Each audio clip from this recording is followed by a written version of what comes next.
"There's someone inside," the little girl said, looking at the abandoned box. "But when they open it, they're in for a shock.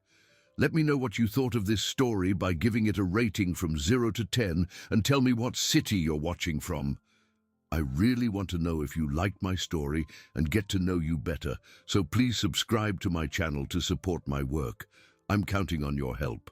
The scream cut through the muggy Pennsylvania morning air like a blade, echoing down the cobblestone streets of Scranton as Arthur Miller adjusted his tie in front of the gates of Miller Steelworks. It was Tuesday, 6:30 in the morning, and the 52-year-old businessman was preparing for another day, fighting the crisis that threatened to swallow the company his family had built 3 generations ago.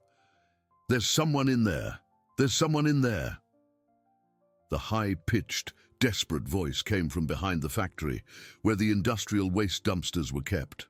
Arthur furrowed his brow, imagining it was just another child playing where they shouldn't be.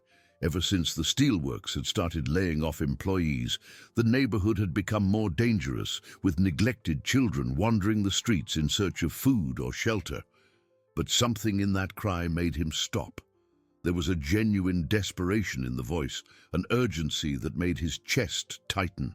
Arthur left his briefcase on the ground and walked to the back of the building, where a small girl, no more than 4 years old, was pointing frantically at a giant cardboard box leaning against the brick wall.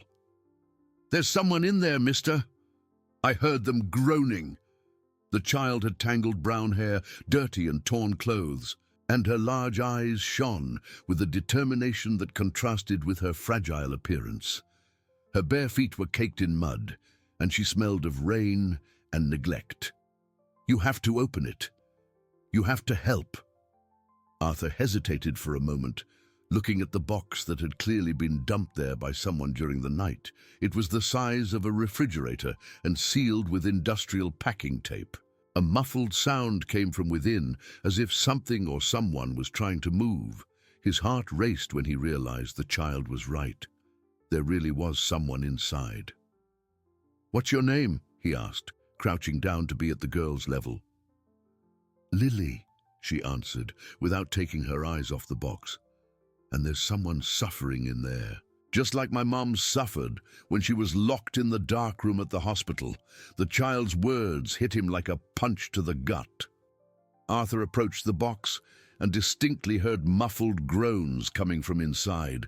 His hands trembled as he took a screwdriver from his toolbox and began to cut the tape, the metal making a harsh sound against the damp cardboard. What he found inside changed his life forever. An elderly man, approximately 78 years old, was huddled in the bottom of the box, wearing shabby clothes that smelled of mold and medicine. His white hair was completely disheveled, stuck to his sweaty scalp, and his hands trembled violently. His blue eyes, though confused and lost, were unmistakably familiar. Arthur felt the world spin around him, his legs weakening. "Grandpa Edmund," he whispered, his voice trembling so much he could barely form the words. It was his grandfather, Edmund Miller, who had mysteriously disappeared 15 years ago, leaving the family in complete despair.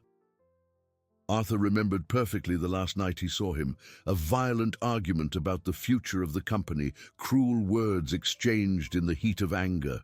He had called his grandfather senile, said it was time for him to stop meddling in the business. The next morning, the room was empty, with no trace of where the family patriarch had gone. "Who are you?" the old man asked in a hoarse, rough voice, looking at Arthur without any sign of recognition. There was something in his eyes that seemed to be constantly searching for something, like a frightened animal. "Where am I?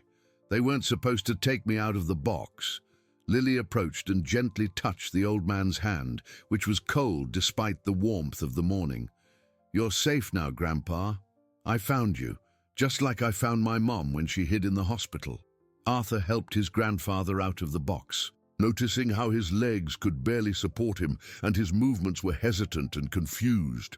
Edmund carried a plastic bag tied with string, protecting something he held against his chest as if it were the most precious thing in the world.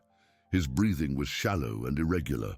"Grandpa, it's me, Arthur, your grandson," he said, trying to control the emotion that threatened to explode. Tears burned his eyes as he remembered all the years of searching, all the newspaper ads, all the sleepless nights wondering where he could be. "We looked for you for 15 years. Grandma Eleanor almost went mad. Where have you been?"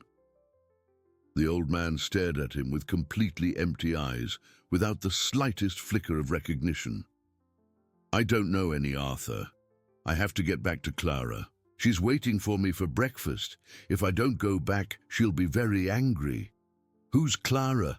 Arthur asked, but Edmund had already been distracted by something he saw in his bag. He took out an old scribbled notebook with yellowed pages and a cover that had once been blue, flipping through it as if looking for something specific. His hands trembled so much he could barely turn the pages. Lily watched everything with a seriousness that didn't match her age. There was a premature maturity in her eyes, as if she had already seen things a child shouldn't see. "He doesn't remember things, does he? Like my mom, when she had that problem in her head after Daddy went to heaven. But I know where she is now." "Where's your mother?" Arthur asked, dividing his attention between the child and his rediscovered grandfather. There was something in the way she spoke that intrigued him, as if she knew more than she let on. "In the crazy hospital, St. Francis Hospital, on the street behind the church. She got very sick after that bad thing happened," Lily answered, her voice getting lower and her eyes filling with sadness. "But I'm going to get her. I always find the lost ones. It's my gift." At that moment, Edmund raised his eyes from the notebook and fixed his gaze on Arthur with a sudden intensity that startled him. "Do you know Douglas Silver? He comes to see me all the time. Says he needs to know about the metals, about the secrets of the metals." The name hit Arthur like a lightning bolt, making his stomach churn. Douglas Silver was his former partner at the steelworks, the man who had become his biggest business rival after a traumatic split 5 years ago. They had fought bitterly over contracts, stolen clients, and questionable methods. How did his grandfather know Douglas? And what did he want to know about the company's metals? "What did Douglas want with you, Grandpa?" Arthur asked, his heart racing with a growing anxiety. What secrets? But Edmund had already gone back to flipping through his notebook, muttering names and numbers that Arthur couldn't understand. "Clara said not to tell, said it's dangerous. But he gives me money. A lot of money." Lily pulled on the hem of Arthur's pants. "Mister, you're going to help him, right? Just like you helped me find him. Sometimes people get lost and need someone to bring them back. My mom got lost in her own head, too." Arthur looked at the girl and then at his grandfather, feeling the weight of 15 years of guilt and regret fall upon his shoulders like a mountain. The argument they had on that last night, the cruel words he had said, the way he had treated him as if he were just an old man getting in the way of business, it all came back with a devastating force that made him want to vomit. "Of course I'll help," he replied, although he didn't know exactly how. His grandfather was clearly suffering from dementia, didn't recognize him, and was talking about people Arthur didn't know. And this child, Lily, who spoke of finding lost people as if it were a natural gift. Who was she really? Where did she come from? Edmund slammed the notebook shut and looked around with paranoia, as if expecting someone to jump out of the shadows. "I can't stay here. They'll find me. I have to go back to Clara. Only she protects me. Only she knows the truth about that night." "What night, Grandpa? What truth?" Arthur insisted, but the old man just shook his head and started walking towards the street, still clutching the bag to his chest. His steps were uncertain, and he stumbled every few feet. Lily ran after him. "Wait, Grandpa. You can't go alone. It's dangerous. The cars will hurt you." At that moment, as if summoned by fate, a black car pulled up in front of the steelworks, and Douglas Silver got out of the passenger seat. His eyes met Arthur's for a second, a look laden with surprise and what seemed to be fear, before fixing on Edmund, who had stopped abruptly upon seeing the man. "Edmund," Douglas said, in a voice that mixed surprise with something that sounded like nervous relief. "I'm glad you're okay. We were worried when you didn't come back to the boarding house last night. Clara is desperate." Arthur felt his blood run cold, a sense of betrayal burning in his chest. Douglas knew where his grandfather was living. How long had they known each other? And why did his former partner, his business enemy, seem to have more information about Edmund's whereabouts than the very family that had been searching for him for 15 years? The silence that followed was as tense as a string about to snap. Arthur felt his heart hammering against his ribs as he watched Douglas approach, his steps calculated and cautious. The 55-year-old man, with slicked-back grey hair and an impeccable suit, was smiling. But there was something forced about that smile that made Arthur's stomach turn. "Douglas," Arthur said, his voice coming out rougher than he intended, "what a coincidence to see you showing up right now." "Arthur, what a surprise indeed," Douglas replied, but his eyes never stopped tracking Edmund, who had hidden behind Lily like a frightened child. "I was just passing by and saw some movement. How's the steel works? I heard things have been a bit complicated." There was venom in those words, a barely concealed satisfaction that made Arthur clench his fists. The company's financial crisis was public knowledge. Many clients had migrated to Douglas's company in recent months, taking with them multi-million-dollar contracts that were once guaranteed for Miller Steelworks. "The company is fine," Arthur lied. "But tell me something. How do you know my grandfather?" Douglas hesitated for a fraction of a second, just long enough for Arthur to notice the nervousness behind the mask of cordiality. "Edmund frequents Mrs. Clara's boarding house in the North Side district. We talk sometimes. He's an interesting person." Lily, who had been watching everything in silence, suddenly ran to Arthur and tugged on his pants. "Mister, that man is not good. He makes Grandpa very nervous when he comes to talk." Douglas laughed, but the sound came out forced. "Children have such vivid imaginations, don't they?" Edmund started rocking back and forth, hugging his bag with increasing force. "I don't want to talk." Clara said not to talk. "It's dangerous to talk about that night." "Very dangerous.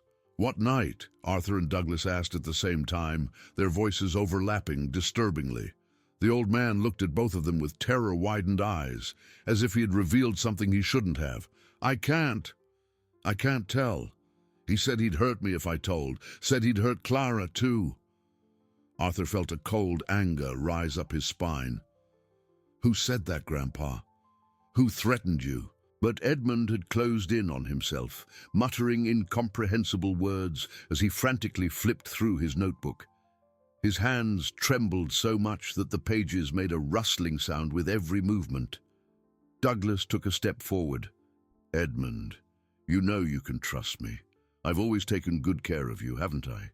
Always brought you those candies you like." "Poisoned candies," Lily whispered, so quietly that only Arthur could hear. The girl had positioned herself protectively in front of the old man, like a small guardian. At that moment, a woman of about 40 stepped out of the driver's seat of Douglas's car. She was elegant, with carefully styled blonde hair and expensive clothes, but there was a hardness in her blue eyes that made her look dangerous. Arthur didn't know her, but Edmund reacted to her presence with visible agitation. "No, no, no," the old man began to repeat, shrinking even further behind Lily. "She can't be here. She can't see me." "Who is she?" Arthur asked, but neither Douglas nor the woman answered. Instead, she approached with an icy smile. "Edmund, dear," she said in a sweet voice that didn't match her hard eyes. "I'm so glad we found you. Clara is terribly worried. Shall we go home?" "I'm not going with you," Edmund said, his voice trembling but surprisingly firm. "You did bad things, very bad things with the papers." The woman glanced quickly at Douglas, a silent communication passing between them. I don't know what you're talking about, dear. You know you get confused sometimes. Lily suddenly grabbed Arthur's hand. Mister, we need to get out of here. Now. These two are not good people. There was something in the child's urgency that made Arthur trust her instantly. Maybe it was the way she had found Edmund, or maybe it was the instinct that this situation was quickly spiraling out of control. Grandpa, do you want to come with us? Arthur asked, extending a hand to the old man. Edmund looked at the offered hand, then at Douglas and the woman, and finally at Lily. The girl found me, he said, as if that explained everything. She has the gift, like Clara said someone would. What gift? Arthur asked. But Lily was already pulling Edmund by the hand. The gift of finding what's lost, the gift of seeing who's lying, she answered, casting a defiant look at Douglas. And these two lie a lot. Douglas took a step forward, his mask of cordiality finally falling away. Arthur, you don't understand the situation. Edmund needs special care. He can't be wandering around. He's my grandfather, Arthur replied, surprised by the firmness in his own voice. And he's coming with me. That could be a problem, the woman said, her voice losing all its artificial sweetness. Edmund has commitments. People who depend on him. What kind of commitments? Arthur asked, but before anyone could answer, Edmund opened his notebook to a specific page and pointed at it with a trembling finger. The numbers, he said. She wants the numbers. She always wanted the account numbers. Arthur tried to see what was written, but Edmund quickly closed the notebook, clutching it to his chest. They can't see. Clara said not to let anyone see the numbers. The woman and Douglas exchanged another look, this one more urgent. Edmund, Douglas said, his voice taking on a more authoritarian tone. You know what happens when you don't cooperate.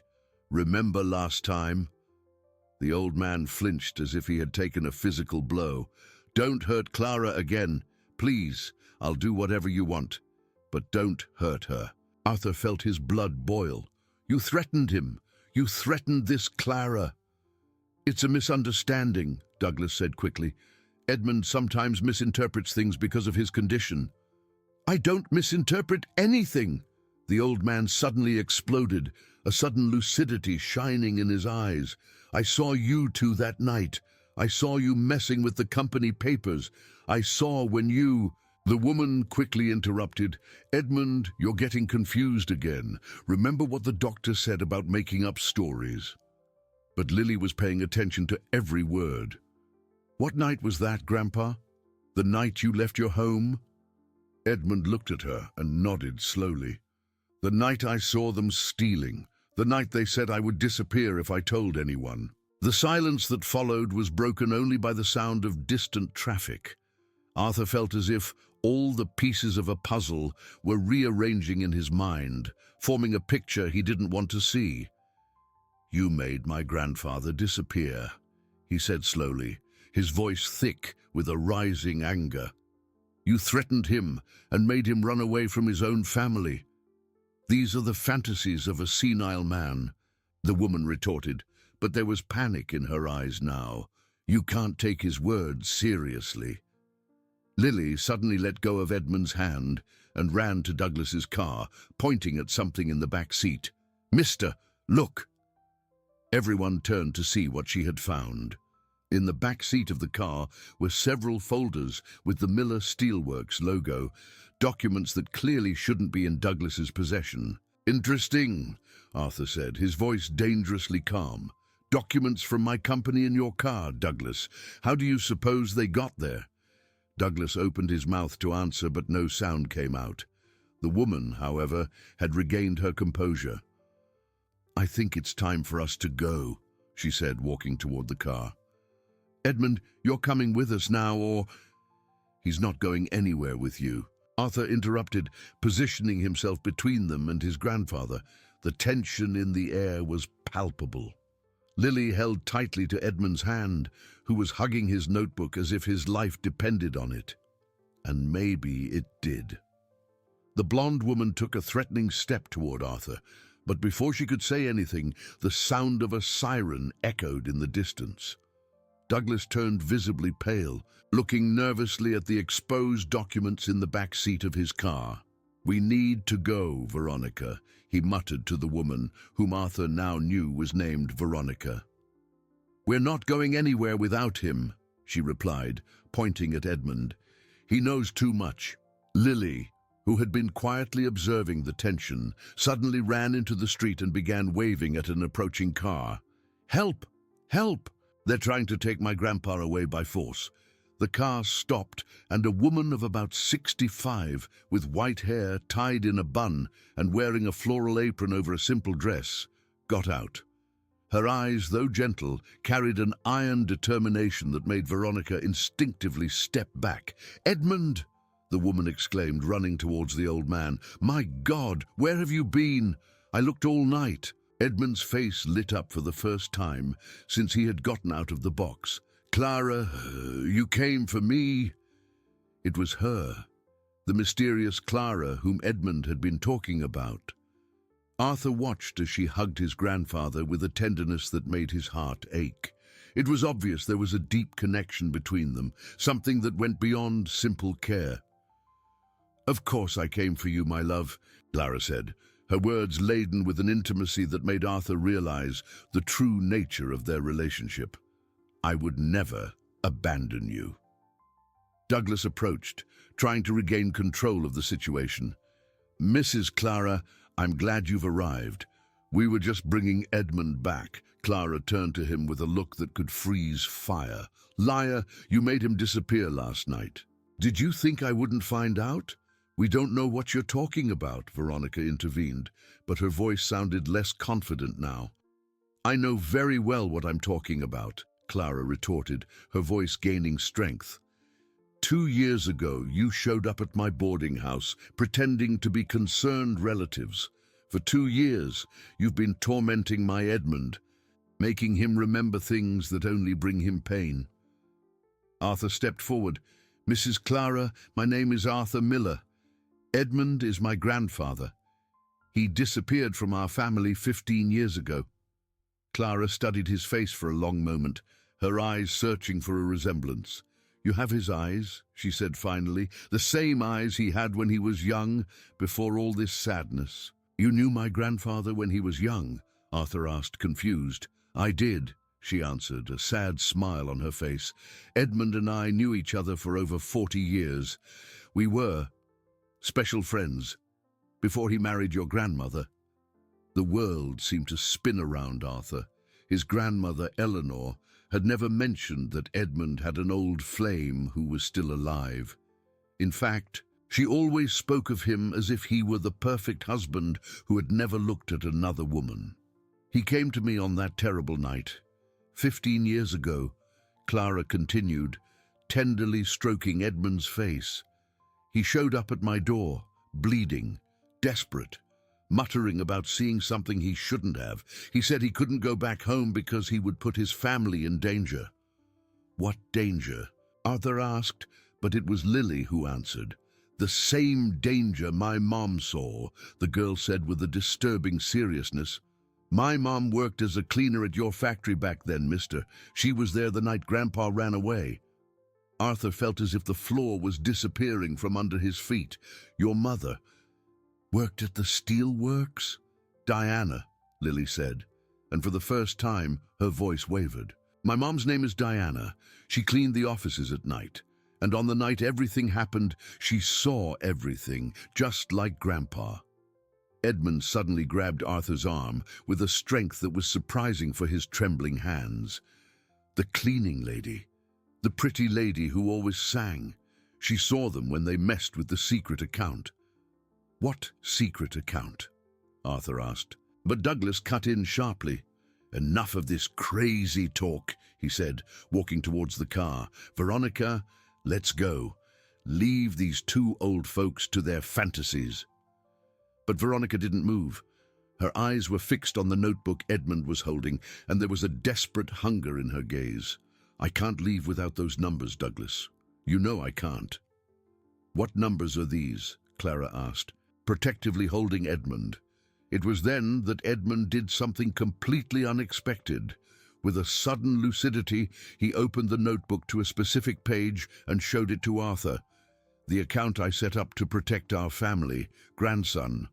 All the money I took out of the company before I ran away. Arthur looked at the scribbled numbers on the page and felt his blood run cold.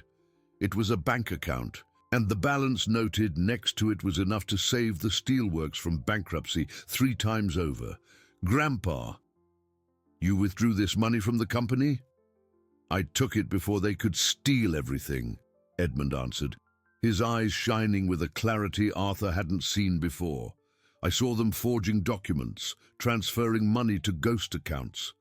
I managed to save what I could before I fled. Veronica took a step forward, her mask of civility finally falling away completely. That money isn't yours, you senile old man. It's ours by right. Right? Clara exploded. Your right to steal from a family company? The company was already ours, Veronica shouted, completely losing her composure. Douglas worked for years to get those contracts. He was entitled to his share. Douglas was a minority partner, Arthur said slowly, the pieces of the puzzle fitting together. He was never entitled to more than 20% of the profits. 20% of a declining company, Douglas spat, while you Millers got the biggest contracts just because of your last name. Lily, who had watched the whole argument in silence, suddenly ran up to Veronica and stared at her with her large, determined eyes. You were the one who hurt my mom, weren't you, when she saw you stealing? Veronica looked at the girl with contempt. Your mother was a snooping janitor who was in the wrong place at the wrong time. What did you do to her? Arthur asked, a cold anger rising up his spine. Nothing she didn't deserve. Douglas replied with cynicism. Some people just don't know when to keep their mouths shut. Clara held Edmund tightly. That's why you ran away, wasn't it, my love? Because they threatened to do to you what they did to the lady. Edmund nodded, tears streaming down his wrinkled face. They said they would hurt the whole family if I told. They said they would make you disappear forever, just like they did with the cleaning lady. What did you do to Diana? Lily asked, her voice small but firm. Veronica and Douglas exchanged a look, and it was Veronica who answered with calculated cruelty. Your mother had a nervous breakdown. Very convenient, actually. People in psychiatric hospitals are so unreliable when they tell stories about conspiracies. Lily began to tremble, and Arthur felt a fury he had never experienced before burning in his chest. These people had destroyed 2 families, separated a child from her mother, forced his grandfather into exile, and now they stood there, arrogant, as if they had a right to it all. You're going to pay for this, he said, his voice low but loaded with a dangerous promise. Pay how? Douglas laughed. You have proof. You have witnesses, a senile old man and an abandoned child. But it was then that Edmund did something that surprised everyone.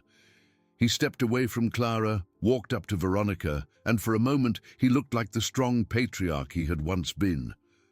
I may not remember many things, he said, his voice firm and clear, but I remember perfectly the night you killed this girl's father.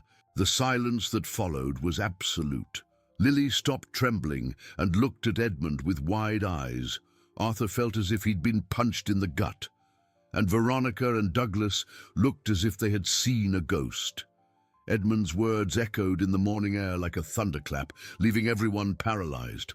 Lily was the first to break the silence, her small hands trembling as she clutched the hem of Arthur's shirt. My daddy. They hurt my daddy? She asked, her voice just a broken whisper. Veronica and Douglas looked like 2 statues, panic stamped on their faces. It was Douglas who found his voice first, desperately trying to reverse the situation. He's delusional, he said quickly. You've seen how confused he gets. You can't believe. I remember that night perfectly, Edmund interrupted, his mind strangely clear. You were arguing with Diana's husband in the office. He had found out you were embezzling money and wanted to tell Arthur. I saw when you pushed him. Clara clapped a hand over her mouth, horrified. My God, Edmund, why did you never tell me this? Because they said they'd do the same thing to me and my family if I talked, he answered, tears streaming down his wrinkled face. And after he didn't move anymore, they put Diana in an impossible situation. Lily began to cry silently, and Arthur knelt to hug her. "What happened to my mom after that, Grandpa?" the girl asked. Edmund looked at her with deep sadness. "They told her that if she said anything, you would disappear too. That they would make you disappear, just like they did to your father. Your mother couldn't bear the weight of the secret, and her mind couldn't take it." "That's why she got sick," Lily murmured. "That's why she sometimes doesn't recognize me." Veronica took a step back toward the car. "These are the fantasies of disturbed people. No one will believe these crazy stories." But Arthur was starting to put all the pieces together. "That's why you managed to steal so many clients from the steelworks, Douglas. You used information my grandfather kept all these years." "And the money," Clara added, looking at the notebook in Edmund's hands. "They wanted the secret account to access the funds you saved." Edmund nodded slowly. "I hid the money to protect our family, but they found out I had the codes and started threatening me. Last night they took me by force to try to make me talk. And when you didn't talk, they threw you in that box," Lily completed, her voice small but firm. Suddenly, Douglas lost his composure completely. "You don't understand," he shouted. "I worked for years for that company. Years of being treated like an employee when I was a partner. The Millers always thought they were better than everyone. And that gave you the right to steal, to destroy families," Arthur retorted, his voice filled with outrage. "We didn't destroy anything," Veronica protested. "We just took what was ours by right." "You separated a mother from her daughter," Clara said firmly. "You forced a man to abandon his family. And on top of that," she looked at Lily with infinite compassion, "you took this child's father from her." At that moment, Edmund did something surprising. He opened the notebook to a specific page, tore it out carefully, and handed the sheet to Arthur. "The account codes, grandson. Use this money to save our company and to take care of this girl." Arthur looked at the numbers on the sheet, then at Lily, who was watching him with eyes full of hope. An idea began to form in his mind. "Lily," he said softly, "would you like to come live with me and my wife, and help us visit your mother all the time?" The girl's eyes filled with tears. "Really? I can see my mom all the time." "Always," Arthur promised, "and we'll get the best treatment for her. With this money Grandpa saved, we can hire the best doctors." Clara smiled through her tears. "And Edmund can stay with me. After all these years, we can finally live in peace." Veronica made one last desperate attempt. "You can't prove anything you're saying. It's just the words of disturbed people against ours." But Lily, with the wisdom only a child can possess, looked directly into her eyes. "The truth always comes out, lady. My mom taught me that. And you and him," she pointed at Douglas, "are going to have to pay for what you did." Edmund suddenly seemed to remember something important. "Grandson, there's one more thing. In my notebook are the names of other people they hurt. Other families who lost contracts because of their lies." Arthur flipped through the notebook and saw page after page of names, dates, and notes his grandfather had meticulously made during his years of exile. It was a complete documentation of all the crimes Douglas and Veronica had committed. "This changes everything," he murmured. "With this information, we can not only recover our company, but also help all the people they've harmed." Douglas and Veronica realized they had completely lost control of the situation. Without another word, they ran to their car and sped away, leaving behind a cloud of dust and the acrid smell of burnt rubber. 6 months later, Arthur was in his renovated office at the now thriving steelworks when Lily came running in, her eyes shining with happiness. "Uncle Arthur, my mom recognized me today. She said my name and gave me a hug." Arthur smiled, closing the reports that showed how the company had not only recovered, but expanded to help other family businesses that had been harmed by similar schemes. With the recovered money and the information from Edmund's notebook, they had managed to expose a corruption network that extended far beyond what they had imagined. "What wonderful news," he said, hugging the girl who was now officially part of his family. "And how is Grandpa today? He and Grandma Clara are tending the garden." "He remembers more things every day," Lily answered. Then her face grew more serious. "Uncle, do you think I'll ever understand why bad people do bad things to good people?" Arthur thought for a moment before replying. "Maybe we can't understand, Lily, but we can choose to be different. We can choose to help instead of hurt." Eleanor entered the office just then, carrying a homemade cake. Arthur's wife had initially resisted the idea of adopting Lily, but now it was impossible to imagine their lives without the girl. "We have a special visitor today," she announced. "Mrs. Diana got permission to leave the hospital for a few hours." Lily squealed with joy and ran out to find her mother.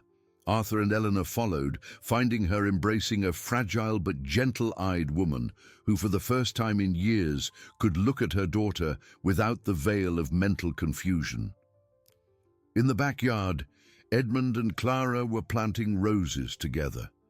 The old man still had difficult days, but the moments of clarity were more and more frequent, especially when he was with the people he loved. "You know," Edmund said, looking at Arthur, "I always knew you were a good man, grandson. You just needed to learn to forgive yourself." "And I learned, Grandpa," Arthur replied, watching Lily teach Diana how to plant sunflower seeds. "I learned that sometimes bad things happen to prepare us for much better things." As the sun set over Scranton, the reunited family, a family formed not just by blood, but by choice, forgiveness, and love, watched the seeds being planted, knowing they would grow strong and beautiful, just as they had managed to grow through all the pain. And Lily, the girl who had the gift of finding lost people, had finally found what she had always been looking for: a home where she would never be lost again. If you like this video, please subscribe to my channel. I promise to bring you videos every day that will make your life happier. Comment what you thought of my story with a rating from 0 to 10, and thank you very much.